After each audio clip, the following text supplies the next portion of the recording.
Right along with our discussion of the Seder, we're still discussing that incident about the five elders, the five scholars, Rabbi Eliezer, Rabbi Yeshua, Rabbi ben Azariah, Rabbi Akiva, and Rabbi Tarfon, who were reclining in Bnei Brak, and we're discussing the story of the Exodus that whole night. And until their students came and said, our rabbis, it's the time of Shacharis in the morning. Hey, amazing, Baruch Hashem. Wow, not in Virginia tonight? No restaurant? All right, so here, take a Haggadah, but we do like the haircut. Beard cut, not the haircut. You didn't get any haircut? Just the beard. Looks good. Shaved 30 years off of you. So the Tosefta says we're discussing the incident from the Haggadah. Rabbi Eliezer, Rabbi Eliezer ben Azariah, Rabbi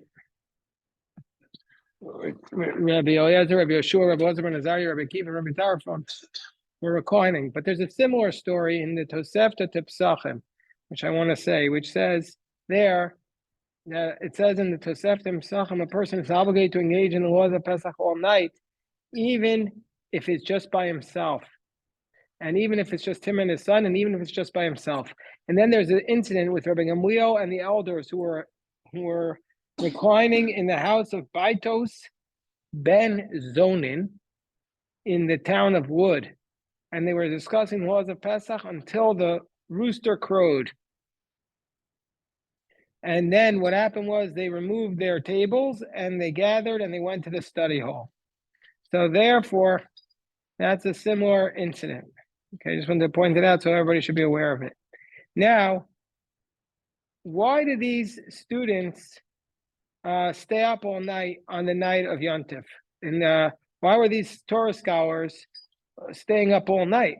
We have to go to davening next day.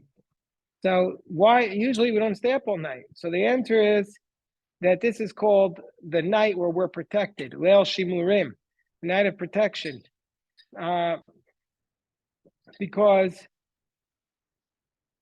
that night, hey, hello, Richard, how you doing? The first night of the night, the Jewish people did not sleep at all the night that they left Egypt. Because the first night, they engaged in making matzah and in the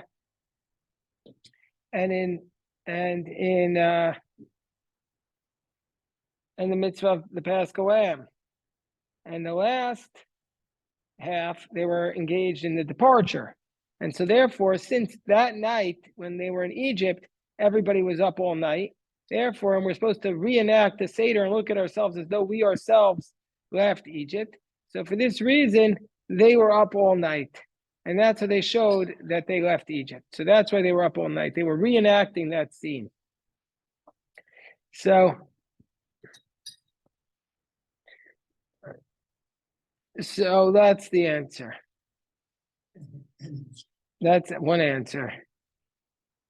Another answer is they were so excited about the story, they didn't even bother to sleep.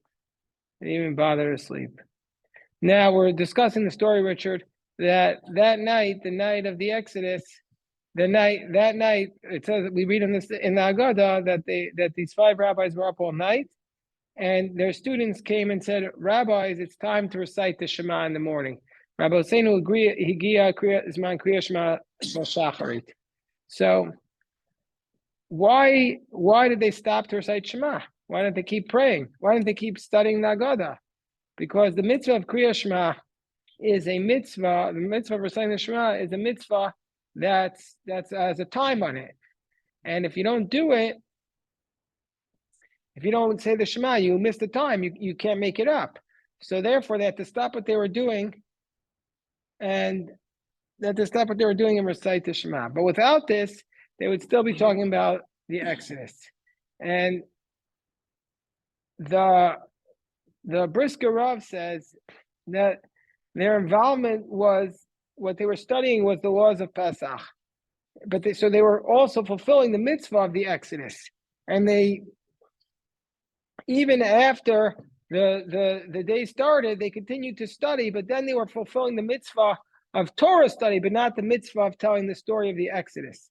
And so therefore the students were saying to them, yes, it's the time of Shema, so even though you're involved in a mitzvah, you have to stop Torah study to recite the Shema. We also know, by the way, that Torah study, that one can fulfill their obligation, technically speaking. Talmud says you can fulfill the mitzvah of Torah study by just reciting Shema in the morning, but don't tell this don't publicize this law, because then people won't study.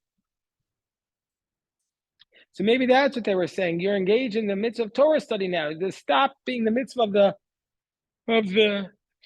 night of Pesach. And now it's just the mitzvah of Torah study. So therefore, just engage in Torah study. Therefore, recite the Shema. Now the question is, hold on, I have to stop these. For some reason, everybody just decides to spam me at once. So then the question is that why did they not see that it was the time of Shema? How come they didn't know this themselves? Why did their students have to tell them?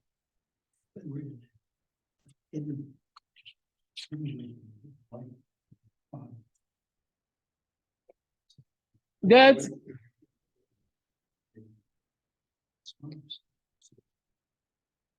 okay. Let's see what the rabbis say. That's a rabbi. Yeah, but it's not it's a rabbi might have come up with it, but it's not the classic rabbinic answers. The classic rabbinic answers don't like to give historical answers; they like to give spiritual answers. Yours might be historically correct, but the classic rabbis like to give like inspiring answers. It might not be quote unquote true, but it has a rabbinic truth. So the rabbis say that they were so involved in the studying of the story that they didn't notice the Shema. They were too involved to notice. They weren't looking at their watch. They had no watches at the Seder. That's what we should do. Before everybody sits down in your Seder, say, okay, please put your watch in the shoebox. We'll give it back to you 2 days from now. When Yontif comes, I'm so removed. I don't have a newspaper. I don't have anybody who's not Jewish in my home. I'm just saying, like, it just so happens to be, I'm very secluded, especially when I go with my family for Pesach. We have no idea, like, we don't see an outside person. We turn on the phone after 2 days, like, I'm expecting there to be a nuclear whatever. I always have this, like, fear, like, God forbid, like, because I remember, you hear some terrible things sometimes when you turn on, like, Shemini at this year, Simchas Torah, just so happened to be that we heard the news, but that's because I was around people, but otherwise we would have no idea. I was around people who came in and told us, but we really didn't know anything then. So it's it's very scary. It's very scary to turn on the phone after Yontif, especially when it's 2 days. When it's 2 days, sometimes it's 3 days. You have no idea what's going on. So that's one answer. They were so engrossed, they had no idea what was going on. Another answer is that they were sitting and basically like sitting in front of God studying the story of the Exodus. They were feeling the light emanating from the divine Shekhinah. And so therefore the night appeared to them like it was illuminated the whole time. So they couldn't even see the difference between the darkness of night from the light of the day, from the illumination of the Shekhinah. And so therefore they had no idea it was daytime because the whole night was bright to them. See, that's what I mean by a rabbinic answer. The rabbis don't say that they were like guerrilla warriors. They say that they were involved in seeing the light of Hashem already. So here's the another answer, but it was said by the Agudas Azov. He gives a very creative answer. He says that these rabbis were spending a long time telling the story of the miracles in very big, beautiful sermons, and all of the people of the city were coming to them to hear their sermons. But their own students was each doing the mitzvah in their own home. And they slept. Everybody else was coming to them and hearing the drushes, but their own students, they were running for the public, but the students, they did their own thing in their homes and they went to sleep. And so then what happened was they woke up as usual before dawn. And then they heard this whole town was hearing the teaching of the Torahs, and they also wanted to come and hear.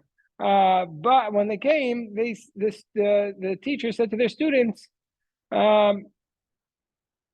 it's too late. The teacher said to the students, they said, the Tanoim said to their students, my Rabosenu, you're too late. Come the time for the morning.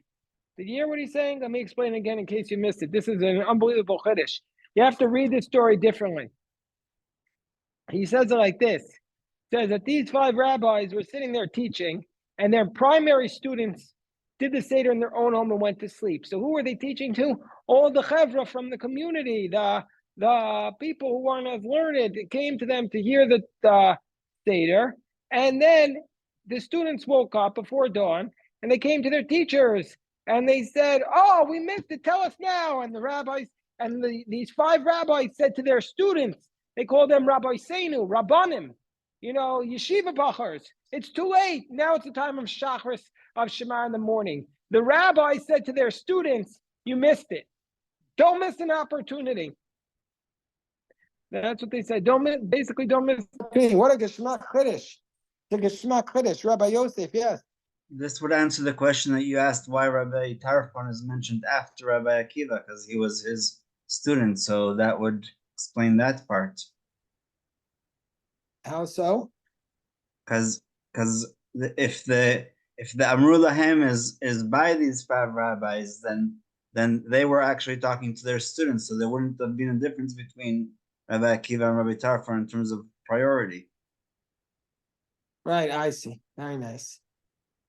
Okay, so very good, very, very good. Shkoyach. So now we go on. And was this incident before they ate or after? A beautiful question. And Geshmaka question. Did they eat first or did they just spend their whole night talking? So the Rashbam writes that they finished eating.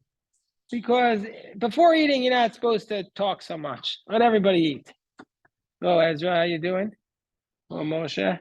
And so it says, and indeed, the Rashbam says, don't drag it on too long before the meal because we don't want everybody to fall asleep before the meal.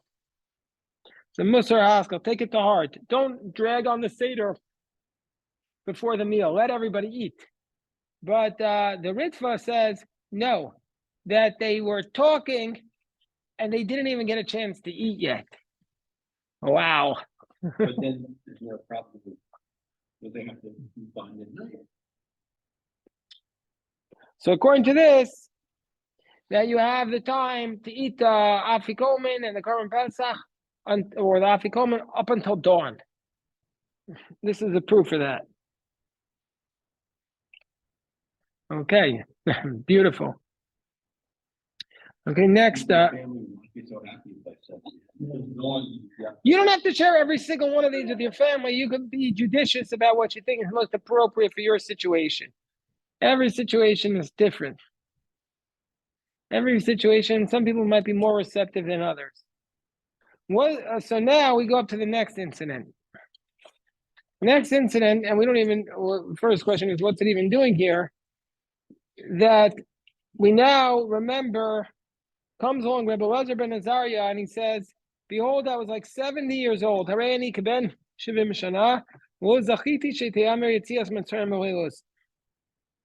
never merited to say the Exodus at night. I never merited to say the story of the Exodus at night until Ben Zoma said, until Ben Zoma give a drasha. It says to remember, you should remember the day of the Exodus. That means all the days of your life. That means the days. All the days, that's the nights. The time of the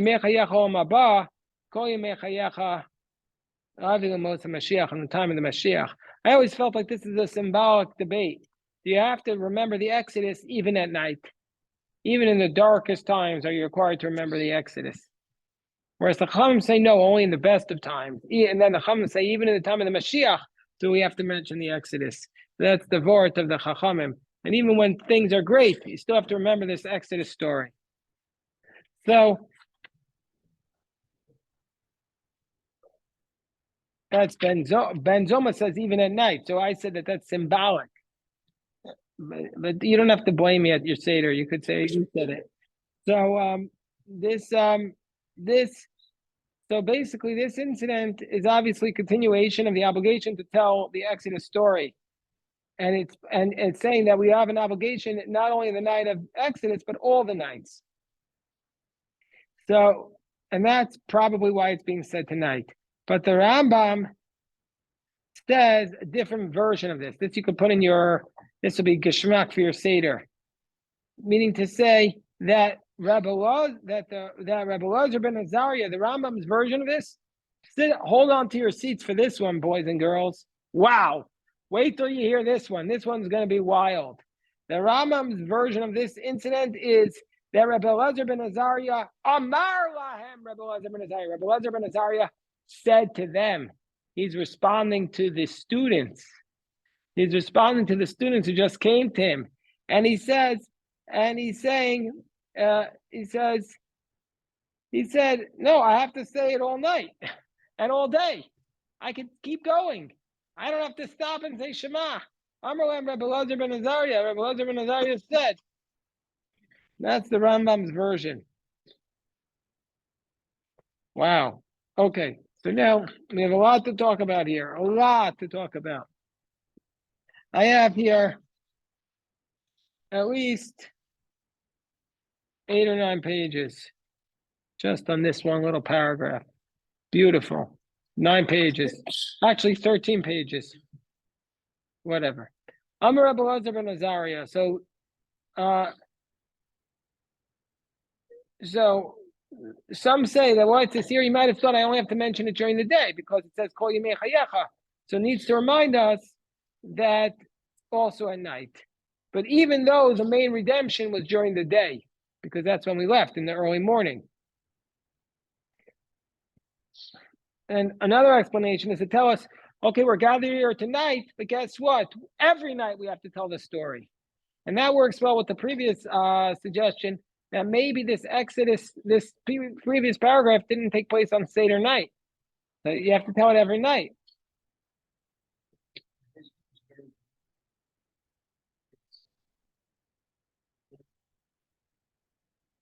Yeah, that's what the Gemara in Brachos says.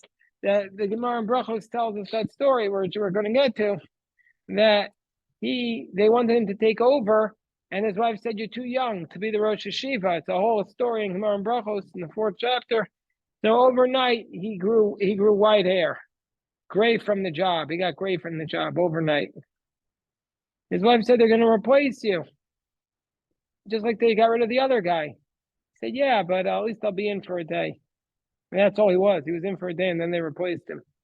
Back with Rabbi Gamliel, but he still kept a little bit of his authority. So Rambam says,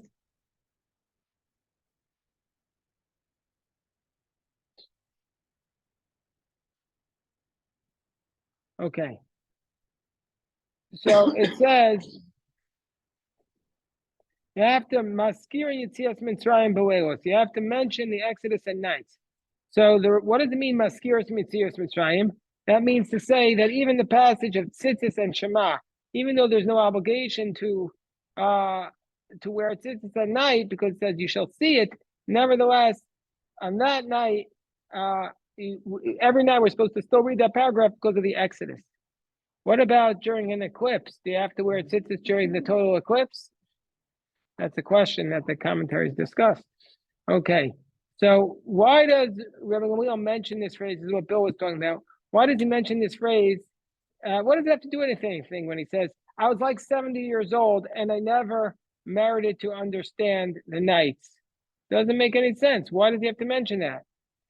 So what does it have to do anything? That I was like 70 and I never merited to understand that you're supposed to say the Yetzias Mitzrayim at night. So the Gemara tells us in Yuma the argument that got him to become Rosh Hashiva was about Maariv. Say again? The argument that got him to be the Rosh Hashiva instead of Rabbi Gamliel was because of Mariv. So that's exactly the topic. Is Mariv Rashut or Chova, right? Exactly. Very nice. Very nice. Let's see what they say here. So he says, so let's see what they say here. So it says in Gemara and Yoma that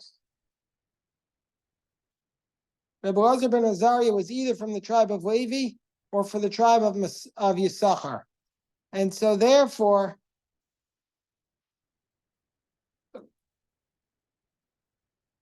it says there that you can only learn the actual law from your study of Gemara if you're one of those two tribes. Rabbi Elazar ben Azariah was a Kohen, as it states that he was the 10th generation from Ezra. And so therefore, that's why he knew the halacha. But up until you're 40, you're not supposed to start giving out halachic rulings. And Rabbi Elazar ben Azariah was only 18, and so therefore he shouldn't have given this ruling. But Hashem made a miracle that he turned gray early. And so therefore, since God did this, he says, it's like I'm 70, so therefore I can give you this halachic ruling. That's why I used to say it's like I'm 70. And nevertheless, I didn't understand this specific ruling until Ben Zoma made the teaching.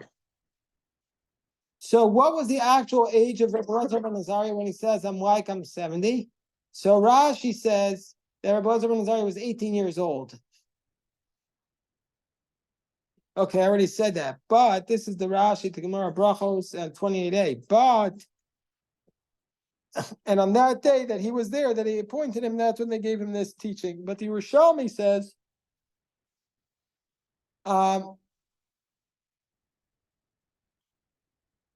that he was not 18. According to the Yerushalmi's version of this story, he was close to 70, just not exactly 70.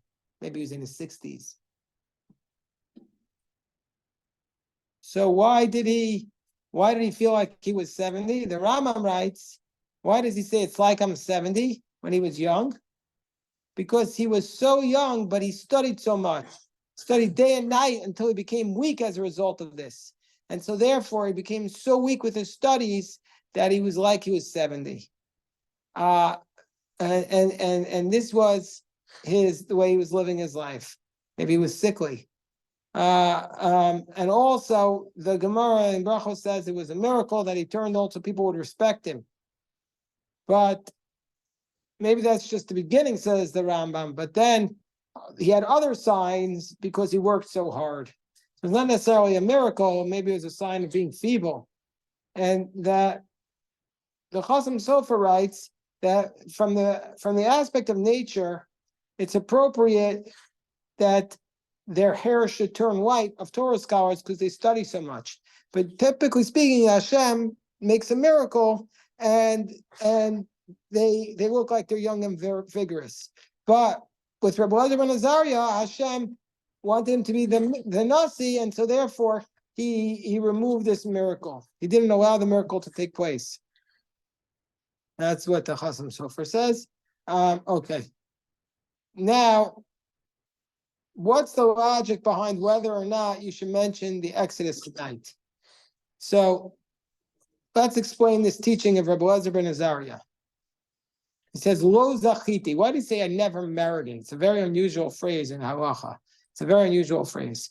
So Rashi writes that Rabbi Elazar ben Azariah he thought that you should say the passage of tzitzis, of the Shema, also at night. And the Chachamim said, no, don't say it.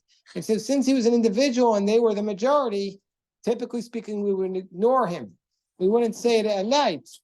But then Ben Zoma gave the application, the drasha. And so therefore, when it says zachiti, it means I was victorious. Meaning to say he was going to lose the argument and only say and people wouldn't say the third paragraph of Shema at night, but then Ben Zoma came along and zachiti, meaning it's like nitzachti, I won. That's the way some explain it. That's how Rabbeinu Ephraim explains it. So Ravid explains that the Ravid explains a little different. that even before Ben Zoma gave this teaching, the Chachamim said you should mention the passage of tzitzis at night. But according to them, it was only rabbinic obligation. Whereas Rabbi Elazar ben Azariah said it's biblical. Okay, so that's a little minor nuance. The Rashbats explains, Rabbi Elazar ben Azariah says he didn't find, when it says Zechiti, he never merited to find the source in the Torah to say this passage at night. And somebody who hears something new is called to be Zocha, merited. So whenever we hear a new piece of Torah, we have to use that expression. You merit. I merited to hear a piece of Torah. Wow. You can receive no better gift. So if somebody asks you at your Seder a present, no, this year at everybody's Seder, give them the best present, a new shtickle piece of Torah. That's the best possible present you could give them. The best present, a shtickle chiddush, a vort. Beautiful. It's a beautiful vort, the shtickle vort. Hold on. Okay. So now, hold on 1 second. There's so many things here. So many beautiful ideas here that we want to share. Okay, so now, next, okay. How did Rabbi Elazar ben Azariah know that you're supposed to mention the Yetzias Mitzrayim at night before Ben Zoma gave his drasha? Because it was only from Ben Zoma's drasha he knew, but anyways, he knew to say it. But Ben Zoma brought a proof. So what was his proof before that? So Rabbi Elazar ben Azariah thought that the main redemption happened at night, whereas the rabbis thought the main redemption happened during the day. That was their primary argument about what's the most appropriate time to give it. What is the main redemption for night? Because that's when the Egyptians struck the firstborn. That's when God struck the firstborn of the Egyptians. But they actually left Egypt during the morning. So that's what they're debating about. When did the main redemption come? Another point is that they were there 210 years, but if you count the nights, then they were there 400 years. So therefore, because they also worked at night, so maybe that's why.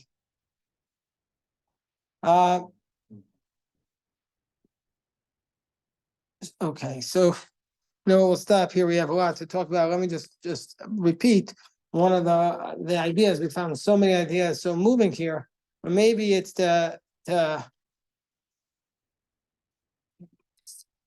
what I found the most intriguing was that Rabbi Elazar ben Azariah, that they were saying to their students, it's time to daven, you missed it. Meaning to say, don't miss an opportunity for Torah study. Don't miss an opportunity for Torah study. That's what they were saying. You have an opportunity for Torah study. And also that even though it's the nighttime, we have an obligation to study. I know that many families in Israel and America are thinking, how can we have our celebration this year with all that's going on? But even in the nights, we have to study the story of the Exodus. All right, we'll stop here and mincha.